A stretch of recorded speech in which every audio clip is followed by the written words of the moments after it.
బిచ్చగాడు ముష్టోడి getup వేసిన మన top హీరోలు ఎవరో చూసేద్దామా? ఈ లిస్ట్లో ఫస్ట్ ఉండేది మన బాలకృష్ణ గారు. మన భైరవ దీపం సినిమా చూడండి, అందులో బాలయ్య బాబు గారు మన ముష్టోడి గెటప్ వేయడం జరిగింది. వాంబో, ఆ డెడికేషన్కి అయినా ఆ రోజుల్లో ఆయన చాలా పెద్ద స్టార్, ఆల్రెడీ సీఎం కొడుకు. అలాంటి ఆయన ఈ విధమైనటువంటి గెటప్ వేసిందంటే నిజంగా సలాం కొట్టొచ్చు. అందుకే ఇప్పటికి కూడా ఈ రేంజ్లో ఆయనకు ఫ్యాన్ బేస్ ఉంది.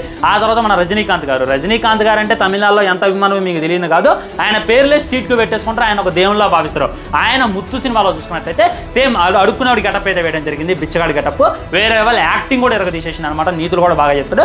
ఆ తర్వాత మన విజయ్ అంటోని, ఆయన కూడా తోపు స్టారే. కానీ బిచ్చగాడు అనేటటువంటి సినిమా చేస్తానంటే అందరూ నవ్వారు. కానీ రిలీజ్ అయిన తర్వాత అందరి కళ్ళు ఆయన వైపు తిరిగే వేరే లెవెల్ సినిమా. ఇప్పుడు చూసుకున్నట్లయితే మన ధనుష్ చూసుకున్నట్లయితే మంచి స్టార్ హీరో, మంచి స్టార్డమ్ ఉంది. అవన్నీ పక్కన పెట్టి ఒక డైలాగ్ లేకుండా, ఒక ఎలివేషన్ సాంగ్ లేకుండా, ఒక హీరోయిన్తో రొమాన్స్ లేకుండా ఓన్లీ కథను నమ్ముకొని ఒక బిచ్చగాడి గెటప్ వేసిండు. నడి తిరుపతిలో బిచ్చగాడి గెటప్ వేసుకొని కూర్చుందంటే ఆ డేర్కి, ఆ డెడికేషన్కి ఆస్కార్ ఇచ్చిన తక్కువే.